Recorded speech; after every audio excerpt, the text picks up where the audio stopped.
Tae-suk is a lonesome young man who breaks into vacant houses to stay for a night. He is an expert at his job and has never been caught. He has a simple but elaborate plan that he uses to choose the houses he wants to break into. Tae-suk pastes fake restaurant flyers on people's front doors and returns the next day to see if the flyers are still around. If they are missing, that means the homeowner is still inside the house.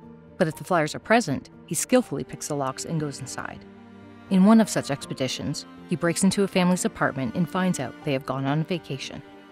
Tae-suk is not a thief. He has never stolen things from the houses he has broken into. Instead, he cleans himself up, does the homeowner's laundry, repairs all the electronics that are broken, and takes care of the house as his own.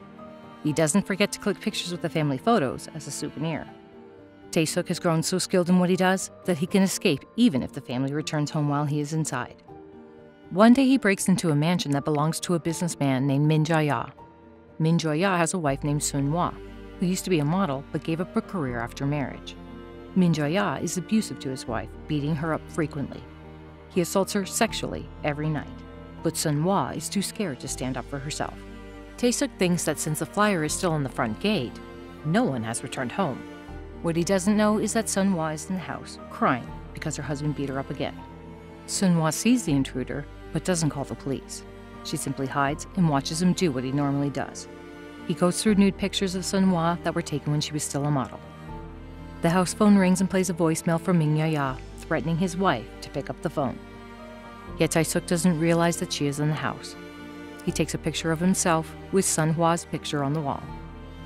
Following that, he cooks for himself and eats, all while Sun-hwa silently watches him from nearby. He collects the clothes lying all around the house and washes them thoroughly. While hanging them to dry, he sees a golf practice net that belongs to Min Ja-ya. He uses it and plays golf for a long time. Later, he takes a bath, fixes a broken weighing machine, and is about to go to sleep when suddenly he sees Sun-hwa watching him. The two do not share words and silently stare at each other. Tae-suk quickly packs up his belongings and is about to leave when Min Ja-yu calls again.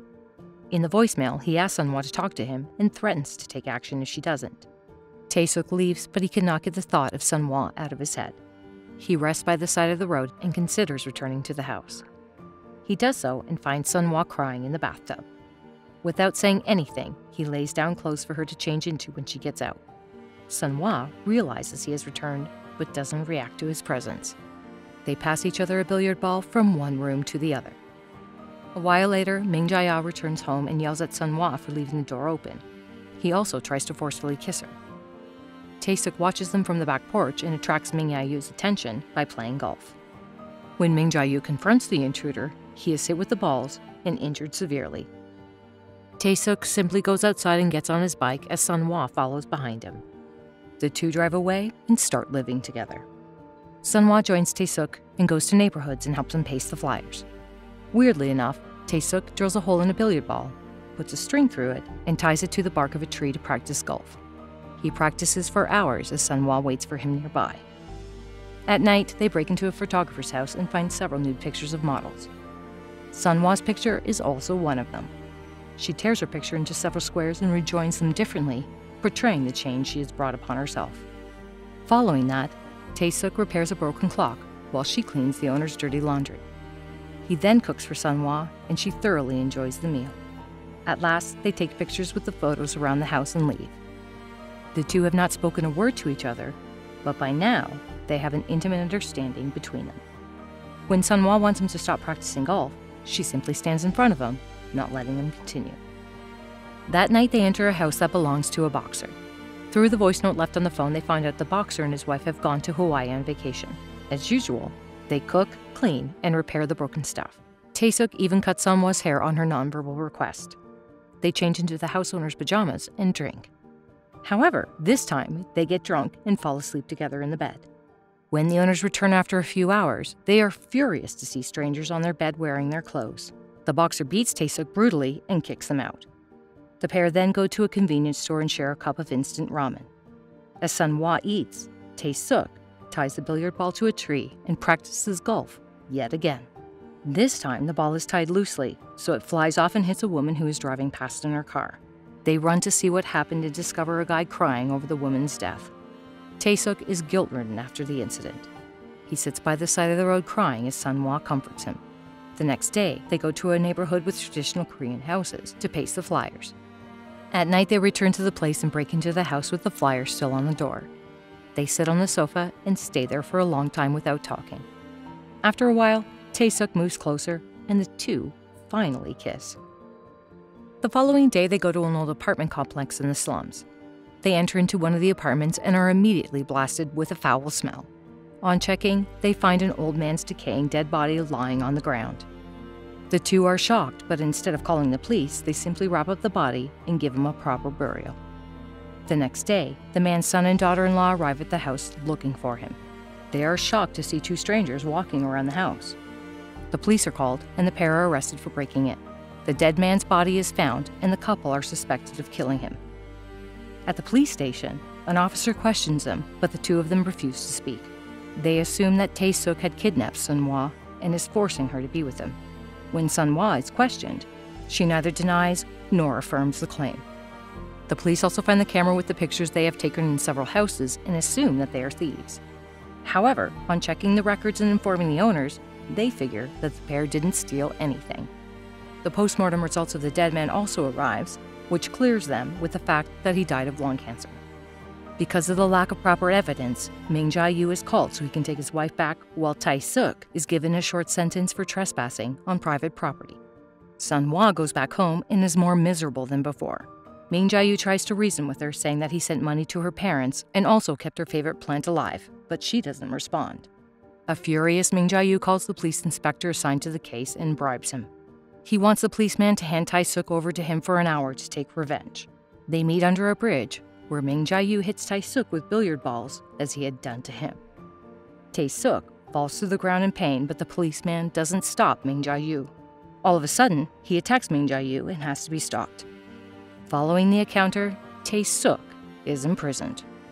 He shares a cell with 3 other inmates who are amused by his weird behavior. He practices golf with an imaginary golf club and ball. He does it for hours and seems to enjoy it as well. To mess with him, one inmate pretends to steal the imaginary ball. The ensuing fight between him and Tae-suk causes them to be separated and put into different rooms. Tae-suk is brought into solitary confinement, where he can stay without people bothering him. With all the time on his hands, he practices stealth and concealment. With time, he gets even better at it and manages to move around in a tiny room without making a single noise. Somewhere else, Min Jae-yu continues to assault Sun-hwa, forcing her into sexual intercourse. But after staying with Tae-suk, Sun-hwa has gained enough courage to stand up for herself.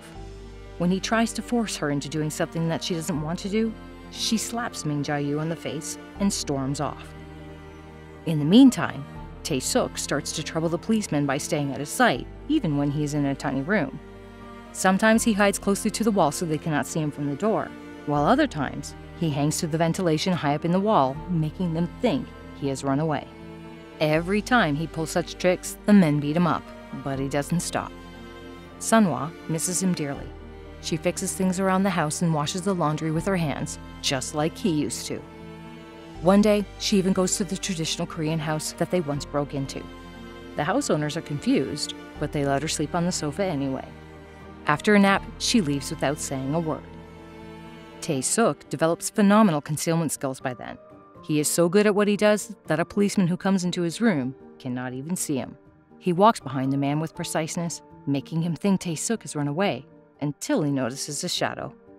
Because of Sun-hwa's behavior, Min Jae-yu realizes she is waiting for Tae-suk to be released from prison. At first, he plans to move houses so Tae-suk wouldn't be able to find them, but running always seems cowardly to him. He decides to stay in the house and kill Tae-suk if he ever returns. One day, a policeman doing his daily rounds looks into Tae-suk's room and sees him missing as usual. Fed up with his behavior, he goes inside the room, but doesn't see him at all. He is pushed around by what seems like a mysterious force. What he doesn't know is that Tae-suk was behind him, hiding in plain sight. Following that, Tae-suk is finally let out of prison. To test his skills, he goes to places that he has broken into before, but this time he breaks in even when the owners are present. He goes to the boxer's house, the traditional house, and even the house of the photographer. All of the owners seem to instinctively feel his presence, but cannot find him. Finally, at night, he enters Min Jae-yu's house. At first, the man feels his presence and goes out looking for him with a golf club. When he doesn't find anyone, he tells Sun-hwa to go to sleep and falls asleep himself. Sunhwa knows Tae-suk enough to know that he is present somewhere near. She comes outside and looks into a mirror to see him behind her. Seconds later, Ming Jae-yu returns to the room, but by then, Tae-suk is already out of sight. Sunhwa speaks for the first time and says, "I love you." Ming Jae-yu thinks she is talking to him, but in reality, she is talking to Tae-suk over his shoulder. Ming Jae-yu hugs her and she kisses Tae-suk, who is standing right behind him. The following day, she cooks a meal for them and is in a good mood. Ming Jae-yu even asked her to stop smiling quite a few times. As he eats breakfast, Tae-suk, standing right behind him, also eats in silence. After Ming Jae-yu leaves, the couple is alone to do whatever they please. The movie ends as Tae-suk playfully hides behind Sunhwa, but she finds him.